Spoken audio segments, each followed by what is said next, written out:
Hi everybody, thank you and welcome. I'm here with Chef Tony. She's a wonderful pastry chef and what she does great is flowers. So today we're going to teach you how to make some. What are we making? Sugar paste flowers. We're going to make tulips today. Sugar paste flower, tulips. You're going to enjoy it. Thank you, Chef. All right. Welcome to our channel. Thank you very much. The first thing we have is we have our recipe. We've already learned our recipe for making sugar paste itself. So now we've taken that sugar paste and we've dyed it. Now tulips come in a variety of colors. We all know that. I decided to pick yellow because I love the color yellow. So I'm going to take it, and the first thing I'm going to do is take it out of the refrigerator and then begin to massage it. I want to soften up all the gums that are in there. I don't want to leave it too exposed to the air because sugar, once it's been mixed with something, begins to dry out very quickly. Which is why we're going to have some beautiful firm flowers when they're done. But initially, to work with the sugar paste, we need to make sure that it's nice and malleable. So I'm first going to work it with my hands a little bit. If I feel at any point that the sugar paste is a little bit sticky, I can take a little bit of Crisco or shortening, not a liquid shortening. You want to use a solid, saturated fat there. And just a little bit, just ever so slight on my hands. And then I'm going to use that to keep it from sticking to my hands as I massage my paste. So, I've got my paste pretty soft now. So now I want to take a piece, and I'm going to take the rest of my sugar paste and keep it in plastic. And I'm going to cover that plastic with a damp paper towel or a damp towel, whichever you may have, but it should be damp. You see, the plastic wrap is not completely impenetrable. So it allows a little bit of moisture to go in there and keep the sugar paste moist as well. So I've got my paste nicely massaged. I'm going to need to make some stems for this. So I have a wire here and I'm using about a 20 gauge wire. It doesn't matter the color because we're going to eventually wrap it with floral tape. I'm going to take my wire cutting tweezers and I'm going to cut myself, about a 4-inch length. And I can do that for as many tulips as I need to make. I'm going to take that paste that I've massaged already, and I'm just going to take like a pea size of it, not much more than that. I'm going to shape that into, that's a little bit bigger than I need, just a little, just about that size. That's about all you need. So I'm going to shape it into a round, and then with my fingers, just make it slightly teardropped. I'm going to take my wire, I'm going to bend the top of it over, just like a little hook. So you can see it almost like a shepherd's hook. I also have some glue. Glue is necessary in order to make sure that everything sticks. Now, you could use water, but it doesn't have quite the same properties. So I've made some glue, and I can make my glue very easily. Or if I don't have some of the gums that are involved in sugar paste, I can take just a little bit of sugar paste, put it in some water, bring it to a boil, voila, I have glue. So I'm going to use just a little bit of glue on this. I'm going to dip my wire inside. I don't want a lot of glue on here because of the water and the moisture. It'll also eat away from the sugar. So I just need enough to make it tacky and stick. So I'll take a little bit off with my hand. I take the hook, I put it right into the center as far as I can and then pull it back so that the sugar grabs, the hook grabs the sugar. So once that's done, I have my little shape right there. Now I want to create the center of the tulip. I'm going to take my tweezers and I'm going to create a Y shape. So I'm going to, you can also think of it like a peace sign. So right at the top of it, I'm going to take it and I'm going to press one side, and then 2 sides, and then 3 sides. So here we have our center, and that's our Y. Now we're going to let it hang for 24 hours in order for it to dry. It's fairly thick, so we need that time for it to dry. So I'm just going to hang it on a rack like this and let it dry overnight. So while it's drying, I'm going to make my petals because they have to dry overnight as well. So I need more wire. So this time I'm going to use a smaller gauge, and this one is a 26 gauge wire. I need 6 of them. And I will take these and I will do nothing with them. I'm not going to put any hooks on them. I'm going to leave them flat. We're going to make some wired petals. So instead what I have to use is my groove board. You can see right here that there are some grooves in there. I'll tell you about these circles a little bit later. But we're going to need these to make our petals. So I'm going to take that sugar paste that I've massaged so nicely and kept moist underneath my paper. And I'm going to make a tube of it. Put it across my groove board where the lines are. And then I'm going to use, you can use also an acrylic, plastic acrylic rolling pin. You can go to a plastic stores and pick it up. You don't necessarily have to go to some of the specialty stores just to get this. You could just get, even a piece of PVC pipe will work as well. So I'm going to roll this across my grooves so that it's across the lines, and then I'm going to roll it down to extend the sugar and up. I need enough space to be able to cut for my tulip. Now, what if you don't have a tulip cutter? In flower making, there's so many different cutters. You don't necessarily have to have one. And in this particular case, I don't. I use instead one of my rose cutters. So after I've cut it, you can see all the groove lines that are there. That is what I'm going to be using to put in the wire. So I turn my board over.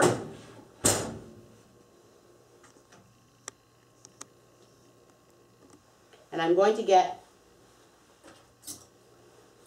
a petal cutter, and this is for making roses, which we will make at another day.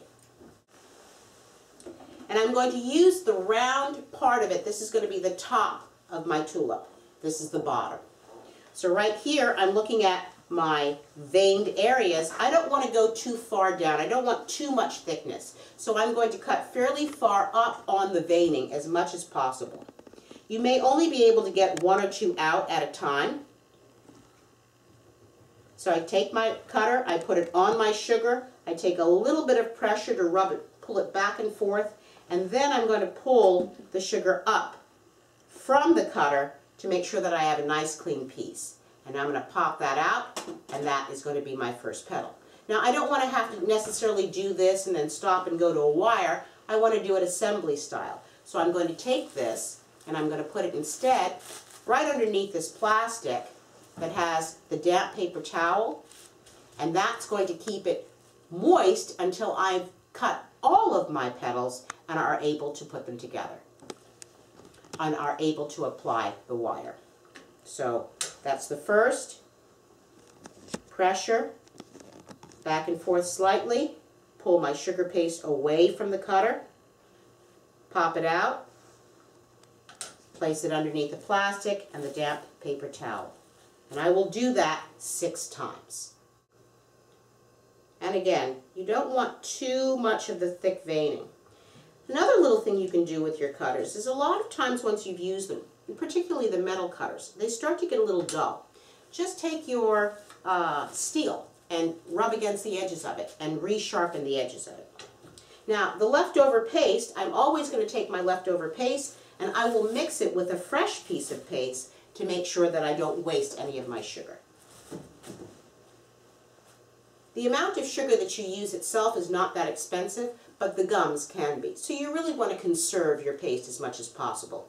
What's also wonderful about your paste is you can make it, especially if you're going to be making a particular color that's hard to develop. You can take that, make a large batch of it, and then put that in the freezer. Take one of those food savers and take out all the air and then put it in the freezer, and you can have that sugar paste for a year. All you do is just thaw what you need. So again, a tube with my hands, put it across my board, and now I'm going to roll it across the grooves and then up the groove line so that I can cut my next 3 petals. Now, how thick should you make the sugar paste? Well, I always say as thin as possible, because you have to thin them out later on. You don't want them to be too thick because they'll look clunky and they will not look realistic. And you don't want them too thin because they will break very easily. So again, turn it over. I'll use my cutter. The higher point of the veining, press, back and forth, pull the sugar paste away to ensure that I don't have any scraggly ends to my sugar. And if I should, all I have to do is then take a little pair of scissors and trim them up. Now, it's not a hard thing to do, but if you have to make 20 flowers, you really don't want to have to trim anything. So you want to be as exact and conserve your time as possible.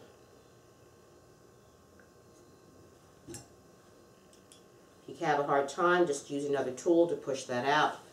Try not to put any impressions on it. The rest of my sugar paste I'm going to roll up and tuck right back in my plastic underneath my damp paper towel.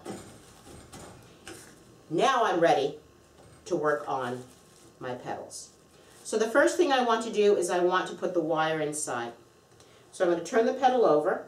I'm going to take that same wire we talked about and I'm going to put it in a little bit of that sugar paste glue that I made. I'll dip it slightly, take a little bit off with my hands, and then right here where the veining is where I'm going to put my wire. I want to think about working the wire as close, I should say, to the top part of the veining. I don't want to see it show through. So in order to get it in there, you're going to have to wiggle it just a little bit, back and forth or up and down, and you can see it work its way up the vein. And I'm going to go just about halfway up my petal, and that will be it. Now I'm going to take this petal, remove my board, and now I'm going to soften the edges. So I have a foam board here, and it's not like a regular styrofoam board, it's a firm foam board. You could probably pick something up at some of the home stores and find some boards and you can cut them. This has a little bit of give. It has enough pressure where it will hold your petal, but just enough give so that it doesn't break through. Now I'm going to use a ball tool, and this is a ball tool. It has a large ball on one end and a smaller ball on the other. I want to think about making my sugar paste thin along the edges. We don't want to think about looking at something that looks like a cutout. We want it to have that realistic look, so we need to smooth the edges as much as possible. So I'm going to gently put a little bit of pressure. If it feels like my ball tool is sticking, it may mean that there's some sugar on it already, so I'll need to clean it. And you can also take just a little bit of shortening and rub that. In addition, I have a little bag that contains cornstarch. That's going to keep it from sticking on the surface of my mat. So, where do you get this bag from? Well, I just had it in my drawer. But you can also take a brand new nylon sock or stocking, fill it with your cornstarch, tie it up, you've got a perfect bag. Now here's my ball tool, a little light pressure right around the edge. And I'm going to turn it over so you can see the veining. And I'm going to eliminate some of that vein. And initially, you don't want to press too hard. And you want to think about being halfway on and halfway off the petal. As I do so, you'll see that there's a little bit of an impression left from my ball tool. Once I have thinned my sugar to the desire I want to eliminate that edge. I don't want it to look like a curve. So I'm going to come back and smooth that out just slightly so it's not visible to the eye.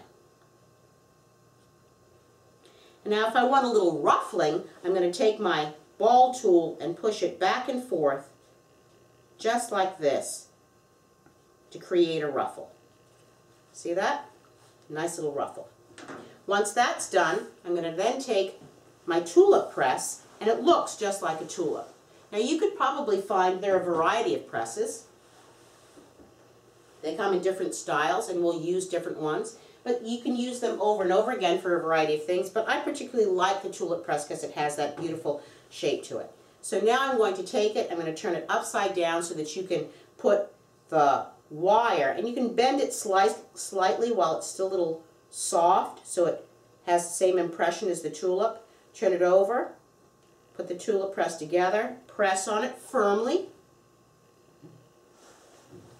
and there I have my tulip. Now I need it to dry, and we know tulips have a very cupped shape to them. So what I'm going to use is I'm going to use a spoon. Easy enough. I don't need a special mold for it. I'm just going to use a spoon, and I'm going to turn it and put it right inside the spoon so it rests like this.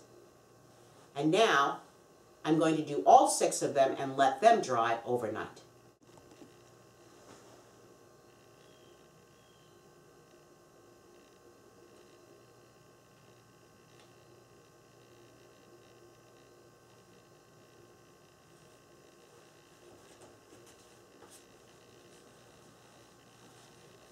Oops.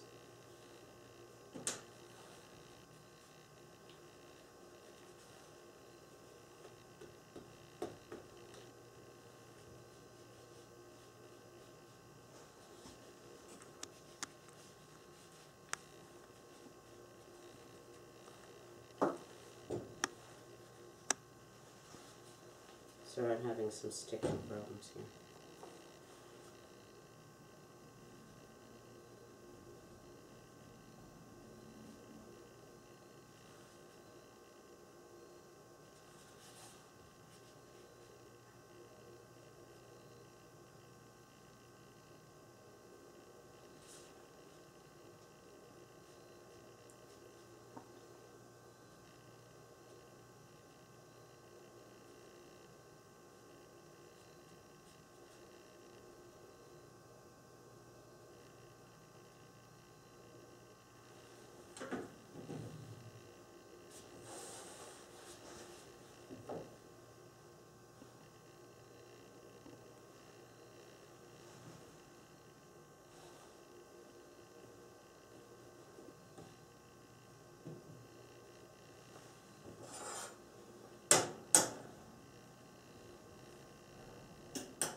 So now we're going to assemble our flower, but before we do so, we're going to put a little petal dust on it. Now you can dust your petals before you put the flower together, or you can dust it afterwards.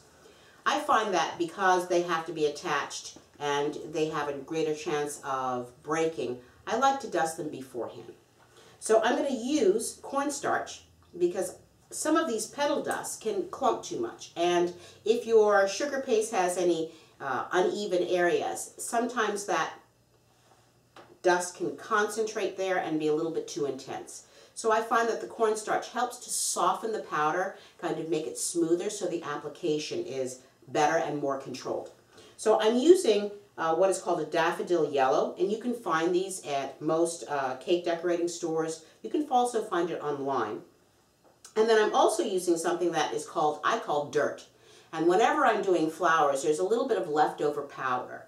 I take all of my powders and I put it together, and it gives me this kind of mudged, smudged-like kind of brownish looking color, which is perfect for giving some of the darker accents on flowers and leaves.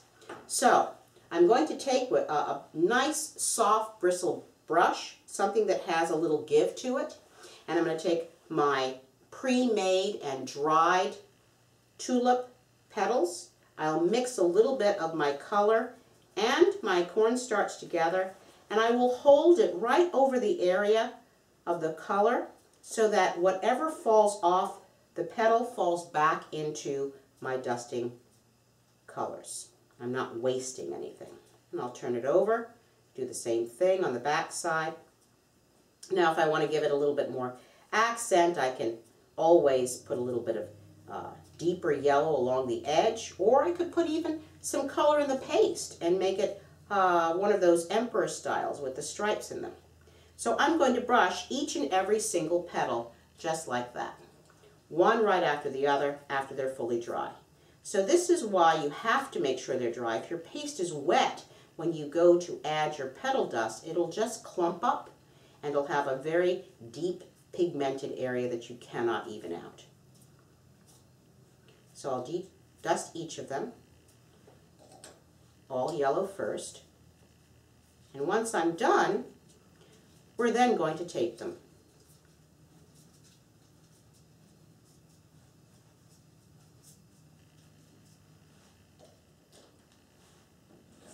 Now, I'm not concerned about the intensity of the color or if it's exactly even. There's something beautiful about the fact that it's not perfect. Nothing in nature is perfect, and that's what makes it beautiful. I think that a lot of times if we look at things and they're perfectly spaced and perfectly evened out, it almost doesn't have anything that's random about it. Doesn't make it interesting.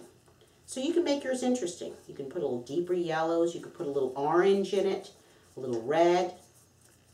So once I've gotten all of the yellow on this, which I'm just about done, I'm then going to come back and use a little bit of this dirt. And I'm going to put just a little dirt in the center. And I'm going to use a little stiffer brush because I want to make sure that I have control over what I'm doing. So I have a little stiffer brush. You can see this is the soft brush I used for the powders. I'm using something just a little stiffer so I can control it.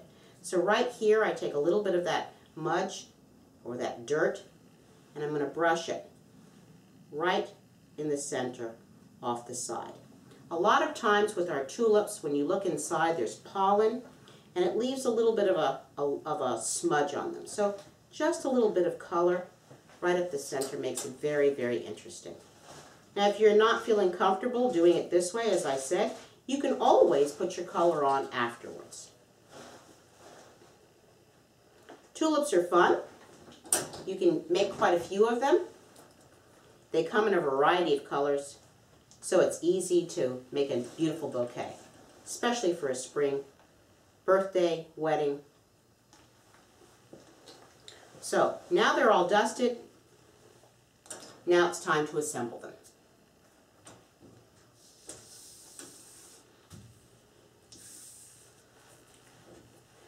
So what I first have to do is I have to put some floral tape on every single stem or every single petal. So I don't need a lot. I'm just going to use a little piece like that and I can tear it off. I'm going to start it lower than where I want it to be, and I start it with a slight angle there and fold it over close and tight. And once I have that established, then I push it up to the very top of my flower, to the very top of my petal.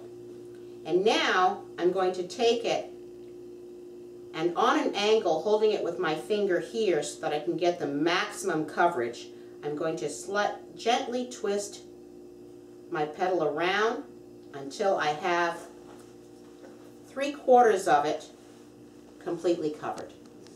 It's okay. 3/4 completely covered. And I'm going to do this for each and every single petal. So that's one. Again, take it on an angle, a little further down, fold it down until you're able to get it established tight, then push it up to the very top of the petal,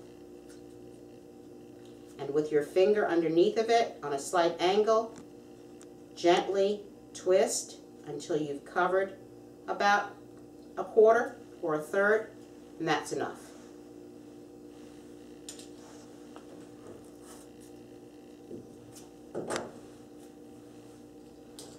Now this floral tape you can get at decorating stores. You can also buy it from your florist if you don't have a decorating store nearby.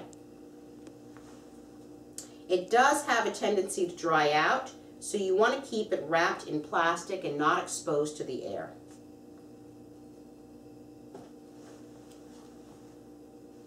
They last for a long time, many years, but I have to admit after about 7 or 8 years they start to dry out. So make sure that you keep them wrapped in plastic.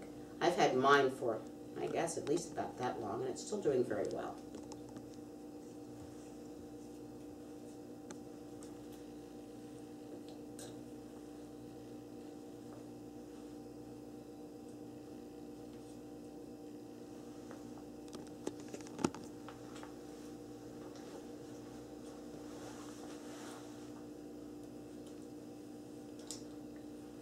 So this is the last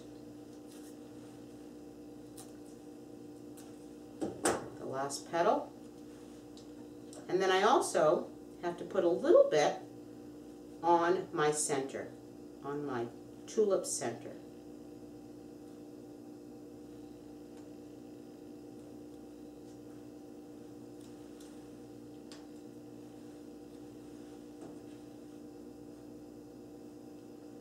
the tulip center, as I said, is on a 20 gauge wire. Your petals can be on a smaller gauge because they need to have more flexibility to bend. But you want that center to be very strong and stiff. So, now that that's done, we're going to assemble the tulip. So if we look at our tulips, if you look at your tulips, there are 3 petals on the inside and 3 petals on the out. So almost like the center of the flower itself, we're going to do the same thing. So I'm going to take a piece of my tape. I'm going to take 1 petal and I'm going to bend the head back slightly, just so that I can make sure that it meets as close as possible to the base of my center. And I'm going to apply my tape with it, fairly close. Now I don't want to put a lot of tape on it because it's going to get very thick, so 1 rotation will do. Same thing.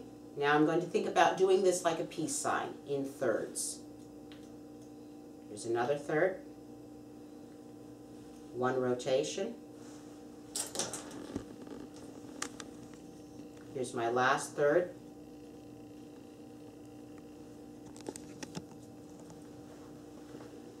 One rotation, and try and keep it tight. So now you can see that's 3 petals right there.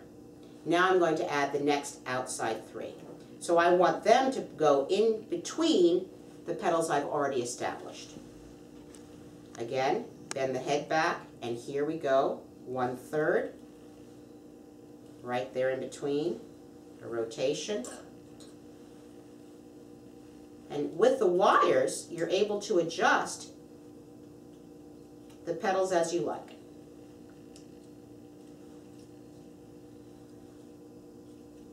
One rotation, and now want the last one.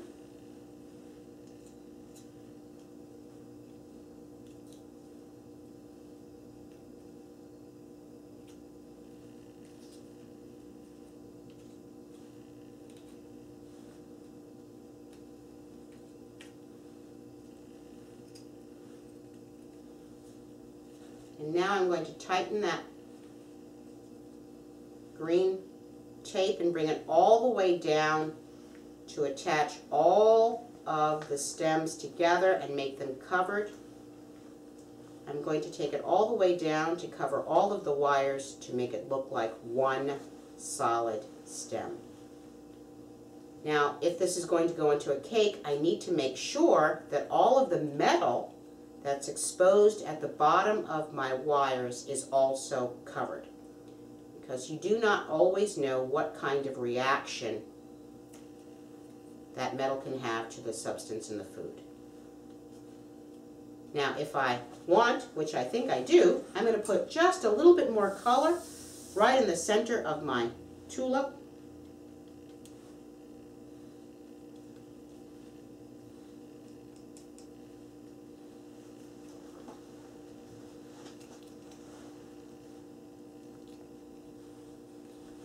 And then I adjust my petals, make sure that they're all fitting nicely.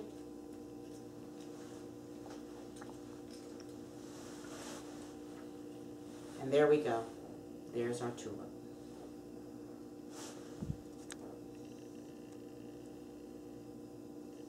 You can see the center of the flower, a little darkness that would be there. And if you want to make it more open, you can move the petals as you would like. And if you want to make it a little bit more closed, you can do that as well. And that is how you make the tulip. Have fun.